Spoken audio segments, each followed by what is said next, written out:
So hello guys, welcome to our Padhaku Pandit channel. तो आज हम क्लास 9th के साइंस के चैप्टर वर्क एंड एनर्जी के कुछ न्यूमेरिकल क्वेश्चन करेंगे जो एक्सरसाइज के अंदर थे। बस न्यूमेरिकल्स करेंगे हम, बाकी को हमने अभी छोड़ रखा है। जो न्यूमेरिकल्स हैं हम उनको करेंगे। तो सबसे पहले न्यूमेरिकल क्वेश्चन कौन सा है? Question number 4। क्वेश्चन नंबर 4 क्या है? Certain force acting on 20 kg mass change its velocity from 5 metre per second to 2 metre per second. Calculate the work done by it. तो यहाँ पे आपको पता होगा कि यहाँ पे एक हमें वेलोसिटी दे रखी है, हमें मास दे रखा है। अगर हम वर्क का फॉर्मूला देखें तो वर्क का फॉर्मूला क्या होता है? वर्क इज इक्वल टू में फोर्स इनटू में डिस्प्लेसमेंट, जिसको हम एस से डिनोट करते हैं, और फोर्स को हम एफ से डिनोट करते हैं। ठीक है, तो अगर हम बात करें फोर्स की, क्या फोर्स का और कोई फॉर्मूला होता है? क्योंकि यहाँ पे हमें क्वेश्चन के अंदर ना फोर्स दे रखा है और ना हमें डिस्प्लेसमेंट दे रखा है। तो अब क्या करें हम? तो फोर्स का फॉर्मूला क्या होता है? एम इंटू में ए। और डिस्प्लेसमेंट का, अगर आपको मोशन वाला चैप्टर याद हो तो एक फॉर्मूला था डिस्प्लेसमेंट का। एक्चुअल में डिस्प्लेसमेंट का फॉर्मूला नहीं था, वो कुछ फॉर्मूला ऐसा था, वी की स्क्वायर माइनस यू की स्क्वायर इज इक्वल टू में 2as। अब हम ये वाला फॉर्मूला क्यों लगा रहे हैं? क्योंकि यहाँ पे ध्यान दो, हमें क्वेश्चन में दिया क्या है? v दे रखा है, u दे रखा है, और s की बात करिए, और a हमें निकालना पड़ेगा। ठीक है, तो इसलिए हम क्या कर रहे हैं? यहाँ पे हम ये वाला फॉर्मूला यूज कर रहे हैं। तो f की जगह मैं क्या लिख दूंगी? m इंटू में a मल्टीप्लाई में डिस्प्लेसमेंट की जगह क्या रख दूंगी? अब देखो यहाँ पे एस डिस्प्लेसमेंट बोलते हैं तो v की स्क्वायर माइनस यू की स्क्वायर यही रहेगा, और ये 2a इधर मल्टीप्लाई कर आके डिवाइड का, तो यहाँ पे क्या हो जाएगा? ये 2a s का फॉर्मूला हो जाएगा। तो हमें कुछ नहीं करना, आप क्या करना है, जहां पे s है वहां पे हमें ये पूरा फॉर्मूला उठा के रख देना है। v की स्क्वायर माइनस यू की स्क्वायर अपॉन में 2a। ध्यान से देखो, ये a से a कट जाएगा, बचेगा क्या? m v की स्क्वायर माइनस यू की स्क्वायर अपॉन में 2। ठीक, तो अगर हम अब इसको थोड़ा रफ करें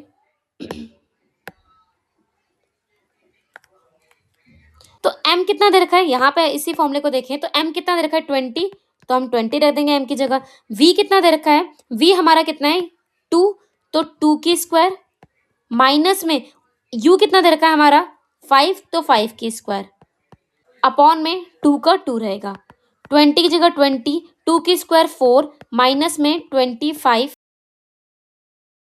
तो यहाँ कितना बचा? जब 2 और 20 कट जाएगा तो 10 बचा, और यहाँ पे 25 में से 4 गए तो कितना बचा? माइनस का 21 बचेगा, माइनस 210। और ये जूल आएगा, क्यों? क्योंकि वर्क हमारा जूल में नापा जाता है, तो इस वजह से आंसर क्या हो जाएगा हमारा? तो पहला क्वेश्चन हमारा हो गया। उसके बाद हम क्वेश्चन नंबर 2 करते हैं। क्वेश्चन नंबर 2 क्या है? एक सर्टेन हाउस होल्ड है, has consume 250 units of energy during the month. एक महीने में 250 यूनिट्स वो यूज करते हैं। तो आपको बताना है कि कितनी एनर्जी वो यूज कर लेते हैं। तो अगर बात करें यहाँ पे, एक यूनिट किसके बराबर है?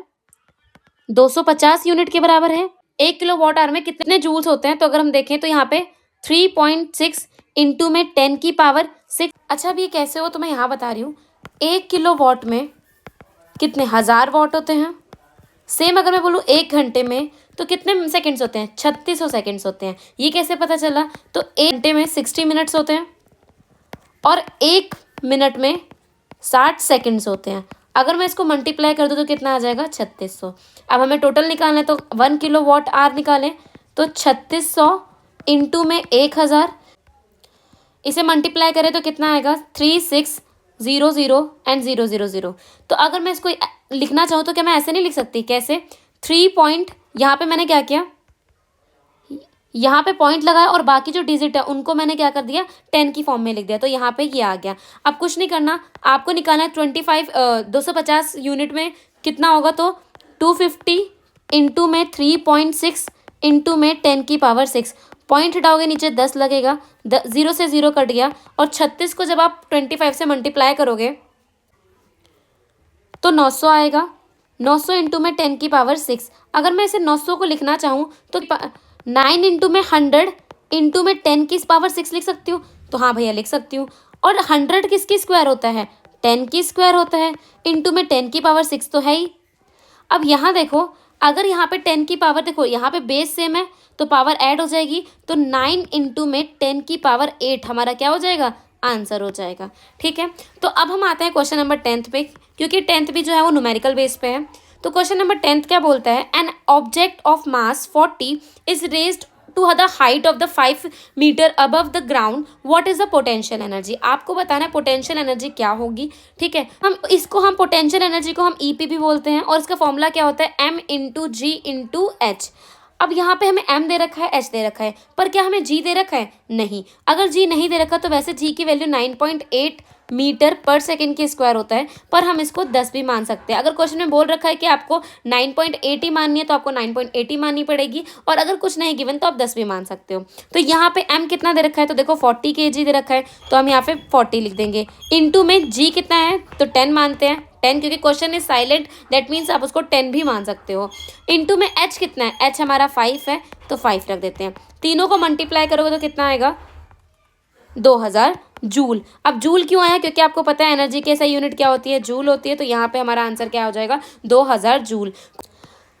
तो अब बोल रहे क्वेश्चन के अंदर कि if the object is allowed to fall find its kinetic energy. तो काइनेटिक एनर्जी का फॉर्मूला क्या होता है, हाफ एम वी की स्क्वायर। पर यहाँ पे हमें फॉर्मूला नहीं लिखना, क्योंकि यहाँ पे बोला बस हाफ वे डाउन, उसको हाफ कर दिया गया है। तो जितनी भी पोटेंशियल एनर्जी होगी उसका हाफ हमारा क्या हो जाएगा, काइनेटिक एनर्जी हो जाएगी, ठीक है। तो हम क्या करेंगे, यहाँ पे हमारी पोटेंशियल एनर्जी कितनी है, 2000 का अगर हम आधा करेंगे तो कितना हो जाएगा, 1000 जूल, जो कि हमारी काइनेटिक एनर्जी हो जाएगी। तो यहाँ पे हमारा आंसर क्या आ गया, 1000 जूल। क्वेश्चन नंबर 14 क्या है, an electric heater is rated 1500 what, how much energy does it use in 10 hours. तो देखो यहाँ पे क्या बोल रखा है, ये वॉट में दे रखा है और ये आवर्स में दे रखा है। तो क्यों ना हम इस वॉट को पहले किलो वॉट में चेंज कर ले। जब भी हम इसे किलो वॉट में चेंज करेंगे, जब भी हम वॉट को किलो वॉट में चेंज करते हैं, तो हम क्या करते हैं, डिवाइड करते हैं किससे, 1000 से। तो 1500 को हम डिवाइड करेंगे 1000 से, तो कितना आया, 2 जीरो से 2 जीरो कट गई, और इसे सॉल्व करोगे तो कितना आएगा, 1.5 किलो वॉट आएगा। और ये ऑलरेडी हमारा आर्स में दे ही रखा है, और हमें पता है कि 1 किलो वॉट आर कितना होता है, 1.5 इंटू से करेंगे, आर से मल्टीप्लाई कर देंगे, पॉइंट हटाओगे तो नीचे 10 आएगा, 10 से 10 कट जाएगा, तो 1 किलो वॉट आर क्या है, 15 के बराबर हो जाएगा। क्वेश्चन नंबर 17 क्या है, calculate the work required to be done to stop a car of 1500 kg moving at a velocity of 60 kilometre per hour. तो बोला है आपको वर्क कैलकुलेट करना है, पर यहाँ पे आपको कार का m दे दिया है, मतलब मास दे दिया है कितना, 1500, और आपको वेलोसिटी दे दी है कितनी, 60 किलोमीटर आवर।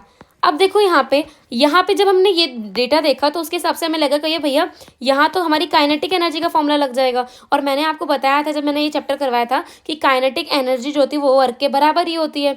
तो यहाँ पे हम अगर काइनेटिक एनर्जी भी निकाल देंगे तो वो वर्क के बराबर ही होगी। पर दिक्कत क्या है, ये है किलोमीटर आवर में, और हमारा जो वेलोसिटी होता है उसका जो SI यूनिट होता है वो क्या होता है, मीटर पर सेकेंड होता है। तो हम क्या करेंगे, यहाँ पे 60 इंटू में, अब किलोमीटर को हम मीटर में कन्वर्ट करते हैं, तो क्या करते हैं, इसे 1000 से मल्टीप्लाई करते हैं। क्यों, क्योंकि बड़े से जब हम छोटे पे जाते हैं तो हमें मल्टीप्लाई करना पड़ता है। तो हमने 1000 से मल्टीप्लाई कर दिया। और सेम 1 घंटे में कितने सेकंड्स होते हैं, 3600 सेकंड्स होते हैं, मैंने अभी आपको बताया। तो उसको हम क्या कर देंगे, डिवाइड कर देंगे, क्योंकि अपॉन में है।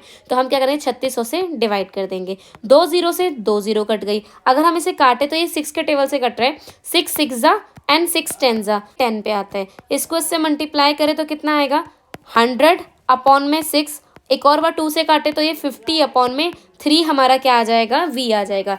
तो अब हमें पता है काइनेटिक एनर्जी का फॉर्मूला क्या होता है। काइनेटिक एनर्जी का फॉर्मूला होता है हाफ mv की स्क्वायर। हाफ की जगह हम हाफ लिख देंगे। m कितना है हमारा, 1500, तो 1500 इंटू में v कितना है हमारा, 50 अपॉन में 3, और एक और बार 50 अपॉन में 3।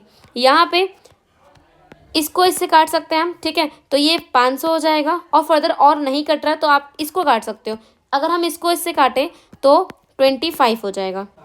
अब इसको आप मल्टीप्लाई और सॉल्व करो, इसको इससे मल्टीप्लाई करो और फिर इसको इससे मल्टीप्लाई करो, जो भी आंसर है उसे 3 से डिवाइड कर दो। अगर हम इसे सॉल्व करेंगे तो हमारा आएगा आंसर 208,333.3 जूल। जूल क्यों आया, क्योंकि यहाँ पे हमारा क्या है, काइनेटिक एनर्जी है, और एनर्जी जब भी होगी तो हम क्या लगाएंगे, जूल लगाएंगे। क्वेश्चन नंबर 20 है, find the energy in joules consumed in 10 hours by 4 device of power 500 watt. तो यहाँ पे ये आवर्स में दे रखा है, ये वॉट में दे रखा है। क्यों ना हम इसे वॉट को किस में चेंज कर लें, किलो वॉट में चेंज कर लें। तो क्या होगा, किलो वॉट में चेंज करेंगे, 500 वॉट अभी मैंने आपको बताया, वॉट को जब किलो वॉट में चेंज करते हैं तो 1000 से डिवाइड करते हैं। जब हम 500 को 1000 से डिवाइड करेंगे तो कितना होगा, अपॉन में 1000, 20 से 20 कट गए, से काटेंगे तो 1/2 आएगा। और 1/2 का फर्दर सॉल्व करोगे तो कितना आएगा, 0.50 किलो वॉट आ जाएगा। ठीक है, अब यहाँ पे 4 डिवाइस हैं तो हम क्या करेंगे, इन तीनों को मल्टीप्लाई कर देंगे। 1 किलो वॉट आर निकालना है, तो अगर हम तीनों को मल्टीप्लाई करेंगे तो 0.50 इंटू में 4 इंटू में 10, पॉइंट हटाओगे तो क्या आएगा वही। अगर मैं इसको वैसे ही लिख दूँ पहले की तरह 1.2, 1/2 सॉरी, अगर मैं इसे 1.2 ही लिख दूँ, ठीक है, तो क्या हो जाएगा, ये कट जाएगा 2 पे और हमारा आंसर क्या आ जाएगा 21 किलो वाट। हमारा कितना आ जाएगा 20। तो आई होप आपको हमारी यहाँ तक वीडियो समझ आई होगी। अगर आपको समझ आ रही है तो प्लीज़ लाइक करें, शेयर करें एंड सब्सक्राइब करें।